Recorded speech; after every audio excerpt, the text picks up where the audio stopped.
Nous voilà en automne. Il reste 3 mois dans cette année 2023. Comment faire en sorte que ces 3 derniers mois soient une réussite pour vous? Comment en tirer le meilleur? Je vais partager avec vous aujourd'hui des conseils.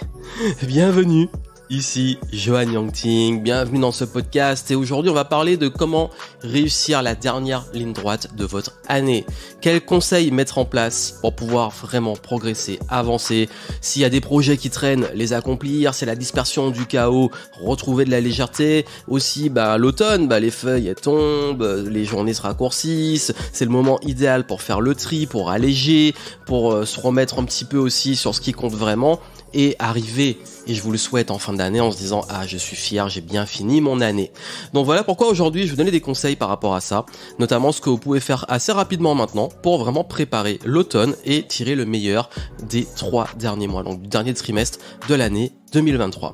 Juste avant, si la thématique vous intéresse, j'ai une excellente nouvelle, notamment par rapport à ça, si ça vous intéresse d'aller plus loin.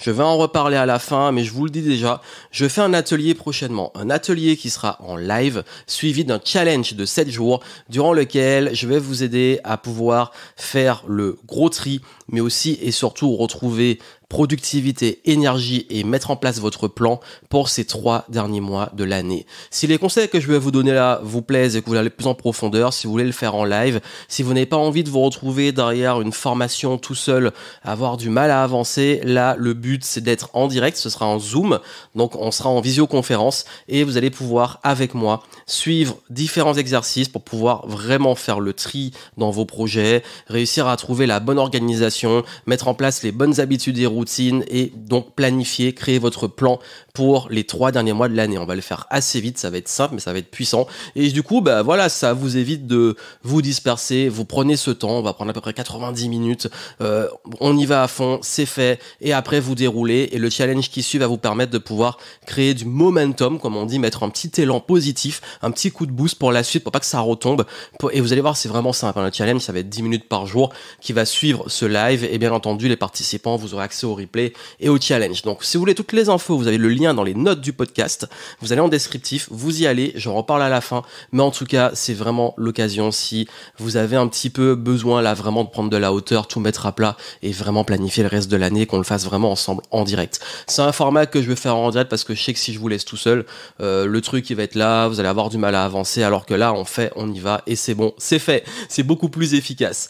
Donc je disais justement et j'ai fait ça par rapport à ça parce que c'est vrai que l'automne, moi je vous dis entre nous, l'automne c'est ma saison préférée. Je sais pas pourquoi, j'ai toujours un petit peu de mal. Le début d'automne, j'ai toujours un petit peu du mal. L'intersaison, après je crois que c'est tout les intersaisons à part forcément le Noël qui est particulier quand on rentre dans l'hiver, mais c'est vrai que j'ai toujours un petit peu du mal, mais c'est parce qu'il y a un changement, de dynamique et de rythme, mais une fois que l'automne est bien avancé, moi la deuxième partie d'octobre jusqu'à la fin de l'année, c'est un moment où je me sens bien, c'est un moment d'expansion, c'est un moment où j'ai des beaux projets, c'est un moment aussi où on allège, on fait le tri, on fait le bilan et on avance, on finit, on clôture.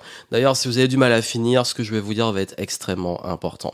Donc, c'est sûr que quand on sort de l'été, il y a, vous savez, il y a des dynamiques de l'été où ça dépend des personnes. Il y en a, ils reprennent tranquillement. Il y en a, ils se retrouvent clairement sous l'eau, dans le rush, parce que le mois de septembre est très chargé. Pour ceux qui ont des enfants, c'est le gros rush. Les activités reprennent, le rythme change. Moi, honnêtement, septembre, ça a été la tournée de conférence. J'en ai déjà parlé.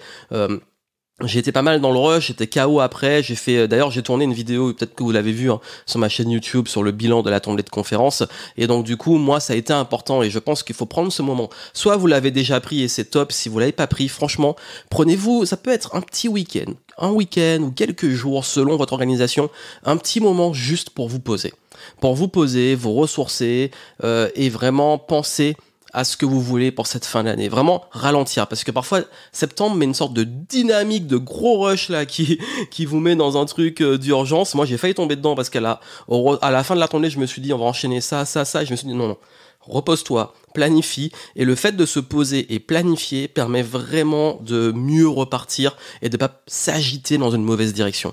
Parce que quand on veut en faire trop et quand on veut en faire dans toutes les directions, on se disperse, on s'épuise, on perd l'énergie et vous allez arriver complètement cramé en milieu octobre, ce qui serait pas cool et vous allez pas avoir l'énergie, la dynamique pour la fin de l'année. Parce que c'est vrai qu'aussi, Après, je sais que j'ai une audience qui est assez internationale, même en francophonie, mais beaucoup sont aux Antilles, donc pas forcément concernés par ces changements de température. Les journées se raccourcissent, mais très très très légèrement. Moi, je suis Martinique, donc je connais un peu comment c'est. Mais c'est vrai que pour ceux qui sont dans un climat tempéré, vous voyez ce changement, ce qui fait que c'est vrai que l'énergie n'est pas la même, ça peut créer un peu de fatigue, et c'est important de prendre ce temps de se poser et de passer en mode vraiment introspection et intention pour la fin de l'année. Vous savez, il reste 3 mois là, il reste 3 mois, ça passe extrêmement vite, 90 jours. J'ai même fait un post quand il restait 100 jours dans l'année, mais bon là, quand je publie le podcast, on aura déjà un petit peu entamé, enfin vraiment tout début octobre, mais ce qui fait que oui, qu'est-ce que vous voulez vraiment là pour cette fin d'année? Qu'est-ce que vous voulez peut-être qui manque? Ou la cerise sur le gâteau, si vous avez accompli pas mal de choses, la cerise sur le gâteau, ou vous dire, ok, là j'ai pris du retard, ou ok, là j'ai vraiment pas envie de finir l'année sans avoir fait ça. Qu'est-ce qui vous ferait dire, ok, là je suis fier de mon année 2023? Qu'est-ce qui soit me manque, soit je peux ajouter, soit je peux enlever, voilà, je serais fier parce que mais finalement ça c'est pas important et je le mets de côté. Donc c'est vraiment, qu'est-ce qui vous reste à accomplir là pour bien clôturer cette année? Parce que comme je dis souvent, la meilleure façon de planifier les objectifs, c'est de faire sur 90 jours. Donc là, il reste 90 jours. Donc c'est bien, ça vous laisse les 3 mois. Qu'est-ce que vous voulez pour la fin de l'année? Après, vous faites un rétro-planning, on le fera pendant l'atelier, et vous dites, ok, moi, je veux commencer par planifier octobre, novembre, et ensuite décembre. Moi, pour être honnête avec vous, je planifie vraiment plutôt octobre, novembre, pas mal en détail, début décembre, et je me laisse assez libre. Une fois qu'on arrive aux fêtes, c'est normal. Donc, ce qui permet un peu aussi de mieux gérer. Quand on a le plan, quand on sait un peu où on va, on évite justement cette fameuse dispersion, cette fatigue, ce chaos, cette charge mentale de je dois penser à tout. Donc prenez ce petit temps là de vous poser et vous poser ces questions de qu'est-ce que vous voulez vraiment, qu'est-ce que vous voulez laisser, qu'est-ce que vous voulez peut-être planter, semer là pour l'année 2024 et peut-être récolter en 2024. Donc ça commence par déjà se poser et poser justement les intentions. Après, grand ménage, oui. D'ailleurs, l'automne, franchement, moi j'adore les cycles. L'automne, c'est le meilleur moment pour faire le ménage, faire le tri chez vous. Si vous avez des objets que vous n'utilisez plus, hop, allez, on les revend, on les donne, on les jette. C'est le moment aussi de faire le ménage dans vos projets, dans vos dossiers. Allégez, faites le tri, là, c'est important. Parce que si vous arrivez avec tout ça là en hiver, ça va, vous allez le traîner là encore trop longtemps et devoir encore attendre, comme on dit, le grand ménage de printemps, ce qui est un petit peu loin. Donc du coup, là, dans l'instant présent, prenez ce moment pour vous dire, ok, qu'est-ce qui est en trop là? Qu'est-ce que je peux enlever? Qu'est-ce que je peux simplifier dans la maison, dans mes projets, dans mes affaires? Moi aussi, là par exemple, en moment où j'enregistre le podcast, là, je l'enregistre le week-end pour le publier dans quelques jours. Et ce qui se passe, c'est que là, ce week-end, j'ai passé beaucoup de temps à ranger, à faire le tri, à jeter des trucs, à donner des trucs, à vendre des trucs, à me débarrasser de trucs. Sur mon ordinateur, j'ai fait le gros tri dans les fichiers, les dossiers. Dans le business, j'ai décidé qu'est-ce que j'allais garder en V pour mettre ça en place avec l'équipe. C'est vraiment l'allègement. Parce que moi, ce qui se passe souvent, et je vous le dis, c'est ma dynamique, j'adore fonctionner en saison. L'hiver est plus introspectif, préparation, mais je mets quand même une grosse dynamique, notamment en janvier. C'est-à-dire qu'en janvier, c'est là où je vais mettre pas mal de choses en place parce que c'est le début de l'année. Mais février, un petit ralentissement pour, boum, repartir et créer durant le mois de mars et donc pour le printemps qui va arriver les mois suivants. Et mes mois les plus actifs, à part janvier qui est un cas particulier, c'est vrai que mars, avril, mai, juin sont mes mois les plus actifs. L'été, je récolte, je m'adapte, je mets en place des choses. Et après, ayant beaucoup créé et ayant récolté, ce que j'essaie de faire au maximum une fois que j'arrive en automne, c'est faire le grand ménage. Surtout, parfois, entre guillemets, le bordel que j'ai créé. Parce que ça arrive, on crée du bordel, on a envie de créer, surtout au printemps, j'ai envie de créer beaucoup de choses. Surtout que l'été est parfois un peu plus ralenti, j'en ai parlé dans les podcasts de l'été. Donc, ce qui permet, en fait, de se dire, ok, oui, on prépare, on crée, on exécute, on récolte et on fait le tri, on allège, on range, on fait le ménage. Et donc faites de la place, parce que si vous voulez aussi accueillir de nouvelles choses, il faut faire de la place. Et vous le savez, et je le sais, j'ai échangé avec beaucoup de personnes en ce moment, quand il y a trop de choses, quand il y a du chaos, quand on se trimballe les paquets de trucs pas finis ou les trucs qu'on a accumulés durant l'année, c'est pas sain de les garder maintenant, donc faites ce ménage, c'est ultra important. Et à partir de ça, quand vous laissez la place, ok, vous pouvez plus en détail développer et planifier votre fin d'année. Et quand les idées sont claires, quand l'énergie est top, si vous êtes ressourcé, quand l'espace est fait, il ne reste plus qu'à fixer pour moi 2 types d'objectifs pour votre fin d'année. 2 types d'objectifs. Le premier, ce sont les résultats visés.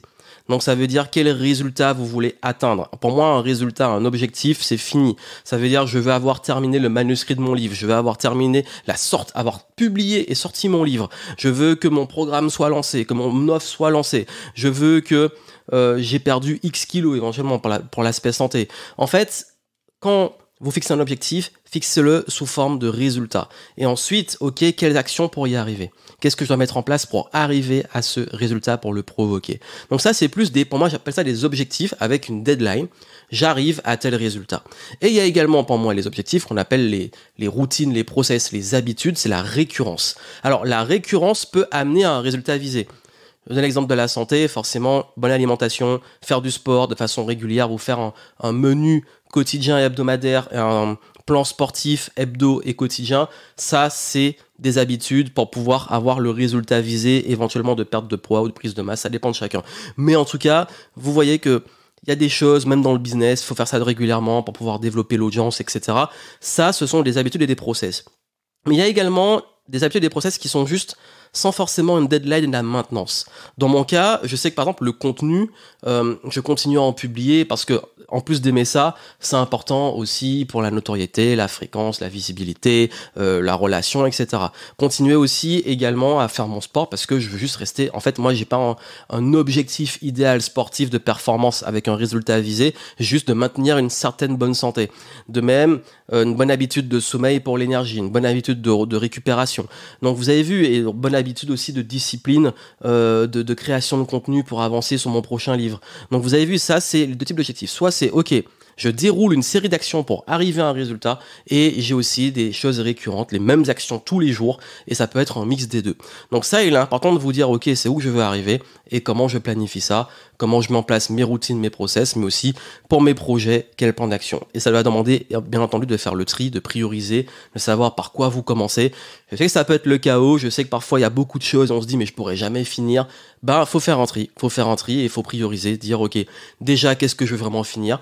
Et surtout, dans ce que je veux finir, parce qu'il y a des choses, on peut pas tout faire, ou alors c'est juste comment s'organiser, comment je gère mon temps dans le respect de mon rythme, de mon fonctionnement, pour pouvoir y parvenir. Ça, on le fera en détail durant l'atelier, comme j'ai dit, si vous voulez, vous vous inscrivez, c'est en descriptif, mais en tout cas, pour moi, c'est la bonne démarche à faire en automne. C'est vraiment, ralentir, se poser, pas rester dans ce rush, ce truc de sortie d'été, de rentrée, et ok, se dire, ok, là, il me reste 3 mois, qu'est-ce que je veux vraiment, qu'est-ce qui est important. Ensuite, qu'est-ce qu'il faut que j'enlève?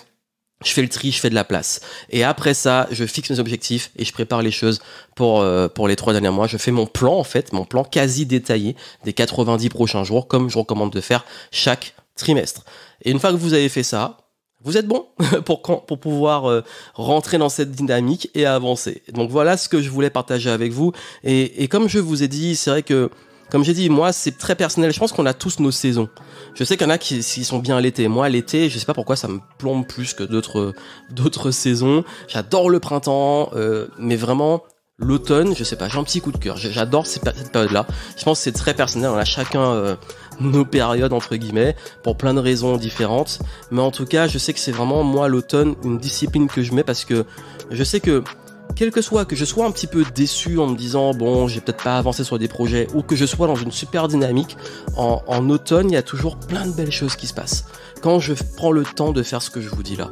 Et quand je me dis ouais, non, mais il reste que 3 mois, c'est fini, c'est foutu, faut pas être dans cet état d'esprit de c'est fini, c'est trop tard. Non, il reste 3 mois, c'est énorme, 90 jours, vous pouvez accomplir plein de choses. J'ai même déjà, ça m'est arrivé une année de faire, même en termes de résultats, de faire l'ECA en fin d'année que j'avais fait sur les 9 mois précédents.